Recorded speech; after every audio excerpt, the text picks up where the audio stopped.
ಸನಾತನ ಧರ್ಮಕ್ಕೆ, ಸನಾತನ ಧರ್ಮಕ್ಕೆ.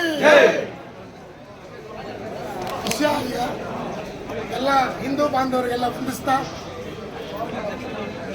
ನಮ್ಮ ಕರ್ನಾಟಕ ರಾಜ್ಯದಲ್ಲಿ ಬೀದರ್, ತೀರ್ಥಹಳ್ಳಿ, ಸಾಗರ, ಅದೇ ರೀತಿ ಧಾರವಾಡ 4 ಪ್ಲೇಸ್ಗಳಲ್ಲಿ CET ಬರಲಿಕ್ಕೆ ಹೋಗಿರ್ತಕ್ಕಂಥ ವಿದ್ಯಾರ್ಥಿಗಳಿಗೆ ತುಂಬ ತೊಂದರೆ ಕೊಟ್ಟು ಆ ಜನಿವಾರ ಕಟ್ ಮಾಡೋದಾಗಲಿ, ಅದೇ ರೀತಿ ಆ ಜನಿವಾರ ಕಟ್ ಮಾಡೋಕ್ಕೆ ಅವಕಾಶ ಕೊಡದೇ ಇರತಕ್ಕಂಥ ಬೀದರ್ನ ಹುಡುಗನಿಗೆ ಮನೆಗೆ ವಾಪಸ್ ಕಳಿಸಿದ್ದಾರೆ. ಎಕ್ಸಾಮ್ ಬರೆಯೋಕ್ಕೆ ಅವಕಾಶ ಕೊಡ್ತಿಲ್ಲ.